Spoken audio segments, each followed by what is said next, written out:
And hello, everybody.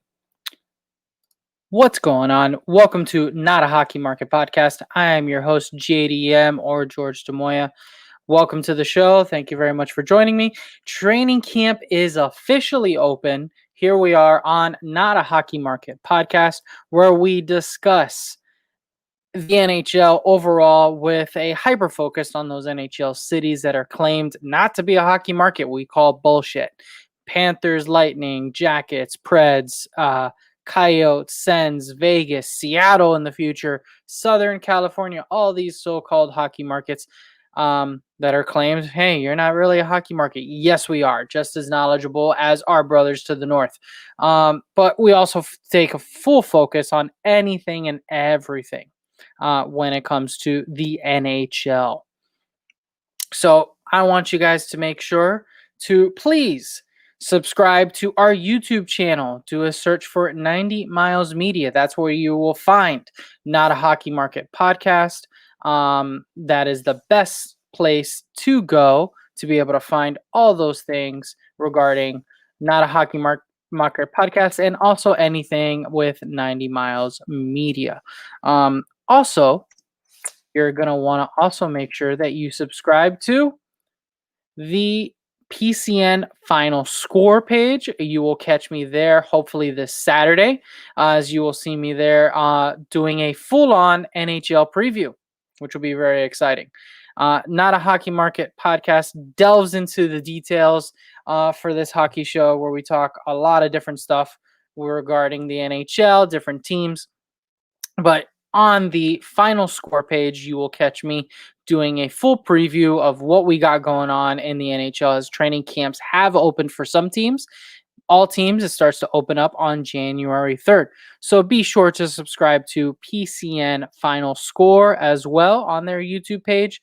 You can also follow all of us on our social media channels on IG at 90 Miles Media, at Couch Dads Podcast, at Podcast City Net, at PCN Final Score, also on Facebook at 90 Miles Media and at PCN Final Score and at Podcast City Network. Once again, ladies and gentlemen, I am absolutely fucking stoked. The NHL is finally coming back. It's New Year's Eve. I don't really care. I got my co-host here in the back, and I just had to come out and talk to you guys more about what's going on in the world of hockey. So, first off, let's get right into it when we're talking about different divisions that we got going on. We already did the intro show where we talked a little bit about all that, but we got to continue. So you got the North, and I have to give you, this is going to be the hashtag We the North preview as we start discussing the Calgary Flames, the Edmonton Oilers, Montreal Canadiens, Ottawa Senators, Toronto Maple Leafs, Vancouver Canucks, and the Winnipeg Jets. Now, what are some main things to focus here on is that these teams will play each other 10 fucking times. So that means the Battle of Alberta is going to be played 10 fucking times. All right. Zach Kassian for the Edmonton Oilers gets to face Matthew Tkachuk, the new rat of the NHL, 10 fucking times. All right. This rivalry is going to go places and see things that we have not seen in a long fucking time. All right. So first off, you have the Calgary Flames with Matthew Tkachuk, who did record himself a 61-point game, 61 points last season, led by that first line of Sean Monahan, Johnny Gaudreau, and Elias Lindholm. Lots of offensive firepower there, especially when you have Matthew Tkachuk on the second line of all places. You have Mark Giordano as your captain, and he's on the back end just smooth and steady as he's been for quite some time now, really. And when it comes to those kind of things, guys, I got to tell you, the Calgary Flames are definitely going to be one of those teams that I think could sneak in and be one of those top 4 teams in this division. But it all comes down to one thing. You're talking about goaltending. And that's what we got to discuss. Goaltending. How is the goaltending going to shape up over there in Calgary? Um, their goaltending has struggled before, right? Uh, Currently, right now, their goaltending is going to be Jacob Markstrom and David Ritchie. Now, Jacob Markstrom is an interesting sign. It just adds fuel to the fire. Jacob Markstrom was with Vancouver, and now he goes to Calgary. After a great year in Vancouver, he just fucking shifts over. Another possible rivalry right there is Calgary going up against Vancouver. Defensively, they got some very, very good young defensemen. Noah Haffinen is a very good young defenseman. Ramus Anderson had himself an excellent year, and they're both being mentored very well by Mark Giordano. So the Flames could definitely sneak in and be one of those top 4 teams. As you know, the top 4 teams of each division move on. So, I mean, we already know for a fact that I think you could lock in the Edmonton Oilers and the Toronto Maple Leafs to be 1 and 2. The Vancouver Canucks are definitely also one of those teams in the North that is on the rise. So who's going to capture that 4th spot? Is it going to be the Flames or is it going to be the Canadiens? A lot of people will say the Canadiens. X factor, Carey Price. Done, set, fucking checkmate.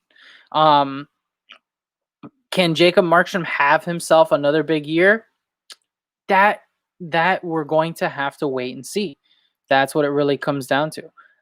So the Calgary Flames definitely have plenty of firepower up front. Some forwards that can definitely put the puck in the net and cause a lot of havoc. But when you have to face the Edmonton Oilers 10 fucking times, I mean, I don't know if they really split that. Despite the heat and despite the rivalry there, I'm not sure if they really split that. Because you're going up against Connor McDavid and Leon Draisaitl of the Edmonton Oilers, who had stellar fucking years. Not only that, they just added to their offensive firepower by getting Tyson Barrie in there on the defense. Now, Oscar Klefbom, defenseman for the Edmonton Oilers, he is out for the year. That is going to be a huge gap. That is where I am very concerned. And also, again, goaltending. Mike Smith, Mikko Koskinen, they did not exactly come through as one of the better 1-2 punches. I do expect a much bigger year from Kailer Yamamoto. Sorry about that. Butchered the fuck out of that. Kailer Yamamoto. Maybe he is on that first line. Also, a big surprise for the Edmonton Oilers is going to be Jesse Puljujärvi. He is on the roster. He went and played a little bit in Finland in the Adult Finnish League, and then he comes back. But Leon Draisaitl, he led the Oilers in goals and assists. 43 goals last year, 67 assists, 110 points. He is their guy, in my opinion. He is their number 1 guy. And everyone's going to go, what the fuck? What do you mean he's their number 1 guy? Don't they have this other player called Connor McDavid over there? Yes, they do. Connor McDavid's more of an X factor. Leon Draisaitl is their guy. It's history repeats itself. It's like the Wayne Gretzky and Mark Messier situation. But getting a chance to watch Calgary versus Edmonton 10 times, that's a thing of beauty. Moving on to a couple of the other squads in the North that are definitely things to take a look at. Let's go ahead and move on over to the Montreal Canadiens. So the Montreal Canadiens have a very interesting roster. Not only did they go out and sign veteran winger Corey Perry, they went out and got themselves a very big bruising power forward in Josh Anderson from the Columbus Blue Jackets. They have Jonathan Drouin. They signed Micro League. They got Brandon Gallagher. What I'm looking at is their young stars. Will Kotinemi take another step up? Can Ryan Poling, a center for the Montreal Canadiens, can he take another step up? Nick Suzuki showed some flashes of offensive capabilities last year. That was something to behold. Will he now take another step up? If those young guys can take another leap forward, I mean, and even on the back end, Cal Fleury, could he come into play? You do have Shea Weber back there and Jeff Petrie back there. And you're always in the playoff race when Carey Price is your goalie. Now, some will say Carey Price is overrated. How much more are we going to talk about fucking Carey Price? It doesn't matter, man. He is a phenomenal goalie. He always keeps you into the game. Their defense definitely needs to step up. Weber and Petrie missed some time last year due to injury. So, of course, that doesn't help them one bit. You know, a 1-year contract for players like Corey Perry and a 1-year contract for a player, like that. I mean, you can't get any better. Now, what helps Corey Perry tremendously, which is not mentioned much, is Jake Allen. Jake Allen being signed as the backup just gives Corey Perry in a short season so much rest. I mean, he is going to be easily one of those goalies that is always going to be fresh. And what the hell do you do with that? You know, Thomas Tuna Tata, as they were saying in Boston for some reason. I don't know why they're butchering the guy's name. Poor guy. He ended the season last year with 61 points. So I would love to see him get 20 goals. Max Domes, I don't think he's on there. No, he's not. Why don't we even mention him? You have Nick Suzuki, who did come in with 41 points, and a surprising 40 points from Jeff Petrie, 36 from Shea Weber. So they have the capability to score on the back end as well. So the Canadiens are definitely a possible team that can really jump out and surprise you. The one team that we're going to talk about here in the North that had probably the largest overhaul out of all the teams here in the North is the Ottawa Senators. Now, so Ottawa, what have they've done? Probably the biggest makeover of all the 7 teams. They did open up camp. They went out and got forward Derek Stefan. They went and got and signed Evgeny Dagnov, Alex Galchenyuk. They got a trade where they were able to bring in Cedric Paquette. They brought in some big bruising defensemen like Braden Coburn and Eric Gudbranson.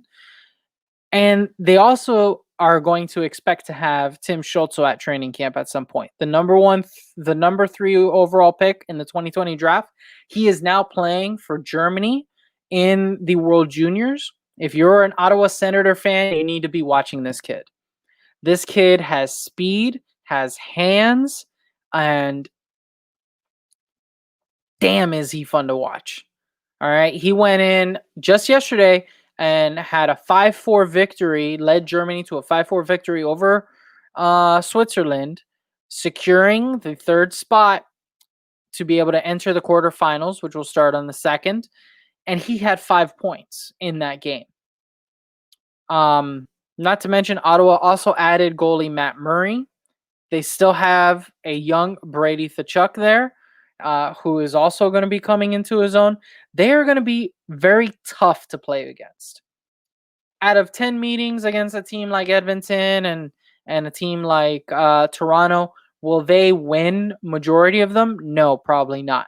But they will steal 3 to 4. And the next thing you know, your head-to-head schedule against Ottawa is a 5-4 or a 6-4. It's not a for sure 10 wins. So you better be careful because they added a lot of veteran players. Um, and they also added some youth into the lineup and they added some grit. They're going to be a lot tougher to play against this year than previous years. That's for sure. But exciting to see Tim Stutzel in the World Juniors right now. That kid is fucking ripping it up. After the Ottawa Senators, we move over on to the Toronto Maple Leafs, the most talked about team in the NHL. Why are they the most talked about team in the NHL? Because every fucking year it's the same thing. Nylander and Matthews and Marner and Tavares are going to just run roughshod. Now they're in the North, and now they don't have to. Oh, wait. Now they got to deal with the Edmonton Oilers. Shit. Now they're going to have to go up against a little bit of a bruising, more of a tougher team to play against, like the Calgary Flames. Toronto easily is the, as you want to call it, I don't know how the fuck you say it. They hit Yahtzee on this division realignment because now Toronto does not have to deal with Boston. Now Toronto doesn't have to deal with the Flyers. Now Toronto doesn't have to deal with the Islanders. Tavares doesn't have to worry about his sensitivity getting hurt and getting booed all over the place. They go out, they sign Big Jumbo Joe Thornton to a year contract. They sign TJ Brody. Great signing there on the back end. Getting rid of Tyson Barrie and bringing in a more two-way defenseman like TJ Brody was a great signing. They signed Wayne Simmons and Jimmy Vesey to one-year contracts. You have Austin Matthews, 47 goals last year. You have Mitch Marner, 51 assists last year. These guys are dynamic as hell. And it's going to be fun watching Matthews and McDavid go up against each other and compete in that division for the Rocket Richard trophies. They are definitely going to be up there and points and maybe even goals. Maybe not so much Connor. He's more of a setup guy anyways, but they're definitely going to be up there competing in the points race in what's basically a sprint this year. 56, was it 116 days of hockey in a 56 game schedule. It's going to be fast paced. It's going to fucking go through like crazy. The Toronto Maple Leafs have this division talent wise in the bag. But what have we been talking about with the Toronto Maple Leafs for the past 3-4 years? Go ask, all the famous YouTubers that are talking about the Leafs over and over and over again over on TSN. It's all great. It's all well and good until they fuck it up. Until they completely screw it up, because that's what they've been doing for who knows how many years. Now, hopefully, Big Jim Jumbo Thornton comes in and settles these kids down.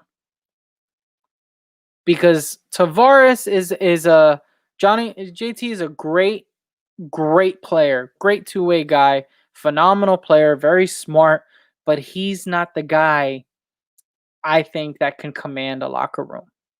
He leads on the ice. But a guy like Joey Thornton, he commands that locker room. And that's what it really comes down to for the Toronto Maple Leafs. You have one of the best goalies in the back in Frederik Andersen. As long as he stays one of the best goalies, he's got to be consistent. He can't have games where all of a sudden, he looks just god awful, just absolutely awful. So they definitely have to find a way to stay consistent, and hopefully the 56 game schedule does that for them. I do see the Toronto Maple Leafs as one of the top two teams in this division, along with the Edmonton Oilers. And it's just, we will have to see how they do from here. We will definitely have to see how they do from here. As we move on to one of the other teams, the Vancouver Canucks. Now, that I have right now, I'm looking at Toronto Maple Leafs finishing first in this division. I have the Edmonton Oilers finishing second. I have the Vancouver Canucks finishing third. In fourth, Calgary or Canadiens. Sens, Jets below. And I'm going to get to the Jets here in a minute. Now, the reason why, and what you're probably wondering, is really Vancouver that high in this division. Well, not only did they finish ahead of Calgary and Winnipeg last time, this team is poised to continue that phenomenal youthful core that they have, and it's going to just take another step forward.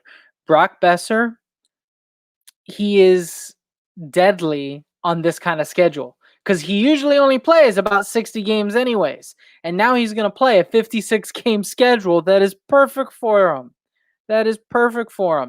Bo Horvat is a great leader on and off the ice, and you have one of the best wrist shots in the game in Elias Pettersson. That dude is absolutely disgusting. JT Miller has emerged as one hell of a star. You got Tanner Pearson. You got grit with Roussel. Very good forwards there. Veteran leadership in Louis Eriksson. But what it comes down to is their back end. You have one of two ways that you can get hit. You can either take on a big and bruising Tyler Myers and Alexander Edler that will absolutely shut you down. Jordy Ben will take your fucking head off back there. Then you added Nate Schmidt. You added Nate Schmidt and Quinn Hughes to that lineup. Well, you didn't add Quinn Hughes. Quinn Hughes was there last year and just emerged as one of the best puck-moving defensemen in the NHL. He's dynamic and he knows when to take his chances. And then you add a guy like Nate Schmidt to play with him. And then you know what?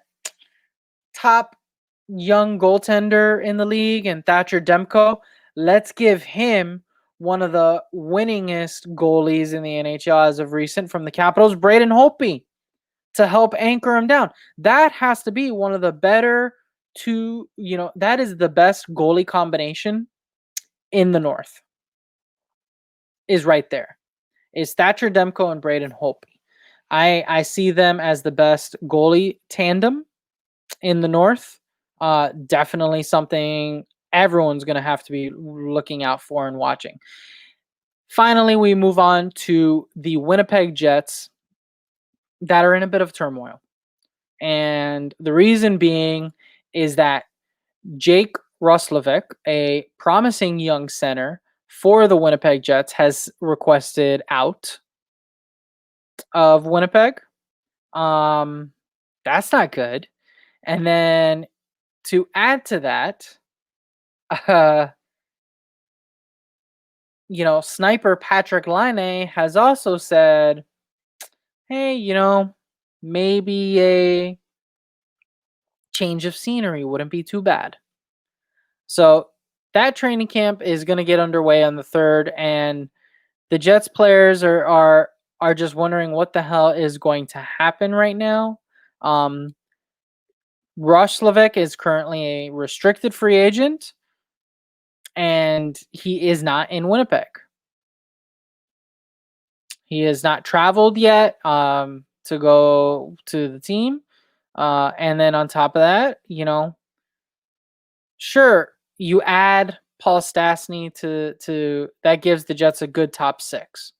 So the Jets do have a very promising top 6 with Mark Scheifele, Blake Wheeler, Kyle Connor, Nikolai Ehlers, and then Patrick Laine. If Patrick Laine can continue, if he wants to continue. That's the other thing. He is known to either score 20 goals in 20 games or score 0 goals in 20 games. He's done that before, and he's also said that he's wanted to change the scenery. Now, the Jets could surprise that division and sneak into that top 4 only if a few things go well for them. That is, can Connor Hellebuyck continue to have a Vesna Trophy kind of season. He is going to be their number one, though. He could play 50 fucking games this year in the regular season, and I wouldn't be surprised if he does. He is their guy over there in Winnipeg. But one bad injury, and then that defense, man, that defense just gets absolutely shelled. I feel like their defense is just not very good. I really don't like their D. They don't really have anybody, you know, on defense. Josh Morrissey, Neil Pionk, I mean, Tucker Pullman, Kulikov. It's not a strong defensive core. Unless, one of these young guys, Niku, come out of nowhere. Hellebuyck is going to have a Vesna Trophy type season statistically, but it may not translate to the wins. So that's what it really comes down to. Now I've been talking my fucking ear off about the North, and this is what it's going to be for today. A We the North preview. I'm giving you exactly what you guys think, what I think when it comes to that. I will come back to you with another show for more hockey talk. Right now, though, it is definitely there's so much to unpack. There's so much to fucking unpack and talk about. So that is your We the North preview. It is brought to you by the Podcast City Network. Be sure to check out Podcast City Network, because guess what they do? They are thorough and detailed, just like I am with that division breakdown. They offer an array of membership services, including logo design and branding, social media advertising, live podcast hosting, and much, much more. You also gain access to their network of shows, help you do cross-promotion, guests, overall reach, becoming a part of the ever-expanding PCN community. Best part, no membership fee. Not a Hockey Market Podcast is proud to be a member of the Podcast City Network, one of the fastest growing independent podcast networks around. Solid segue, right, Craig? I thought I did. I thought it was pretty solid. I mean, not to toot my own horn or anything like that, but I thought it was pretty damn solid. So just wanted to also give you a couple of extra news. The World Juniors are going on right now. So for those of you that are looking for something, let's delve into what's going on with the World Juniors right now. And I got to say, hands down, one of the best things I've seen so far. I mentioned it earlier as we were talking about the Ottawa Senators. Tim Stützle had a 5-point game in Germany's 5-4 win over Switzerland. Russia defeated Sweden 4-3 in overtime. So Germany locks down a place in the quarterfinals. So that's good. Sweden also will be in the quarterfinals. Finland continues to roll. They won 6-0 and had a goal and 2 assists from Anton Lundell, Florida Panthers prospect. He himself is having himself one hell of a World Juniors. Big game tonight at 6 p.m. Canada versus Finland. Winner will finish first in that Group A. Canada has 9 points, led by Quentin Byfield of the Los Angeles Kings. Canada is fucking stacked. Yeah, they lost Kirby Dach to a wrist injury, which is going to be very bad for the Chicago Blackhawks for the season. But they are still just bulldozing over people after a 10-0 win against Switzerland on Tuesday. Finland, also with 9 points, led by Anton Lundell, who I mentioned, who has also won 77% of his faceoffs. So he is just dictating the game. Very Sasha Barkov, if you ask me. At 9:30 tonight, you have Sweden versus the United States. Sweden so far has 7 points in their group, where the United States actually have 6 points in their group.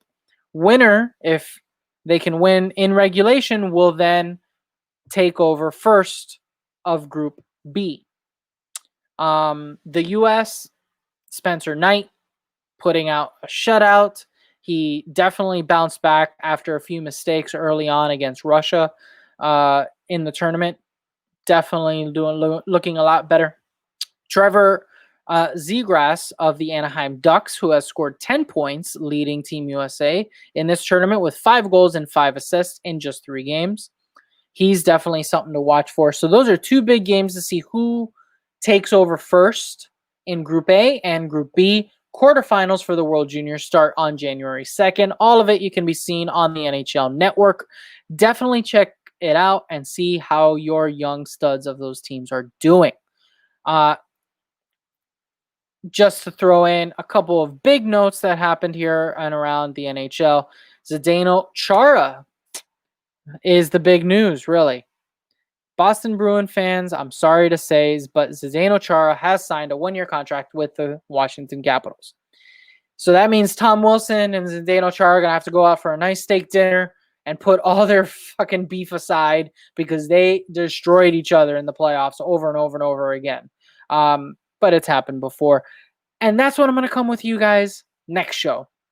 We're going to dive right in to the East Division Gauntlet because that division is absolutely disgusting. It's definitely something that you're going to want to watch, but I don't want to go too much into depth with everything going on. That is your We the North preview as training camps have officially opened up. We'll get into more moving forward. Be sure to follow us at all the things that you see there down below. And next up, we'll have our East Gauntlet Division preview. That was your We the North. To wrap that one up, it's looking like Toronto 1, Edmonton 2, Vancouver 3, and a battle for 4th that I really think is going to go to the Montreal Canadiens. That's my pick, if you ask me. Tune in the next couple days. I'm going to try to get all these division shows out to you as much as I can.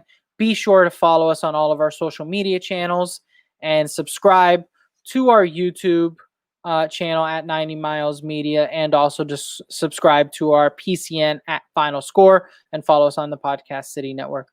That is all for today, ladies and gentlemen. That is Not a Hockey Market Podcast show. I am your host, JDM. I hope you all enjoyed it today, and I will see you again very, very soon because there is a lot more fucking hockey to talk about. Thank you very much for joining me. Cheers, and have a good day.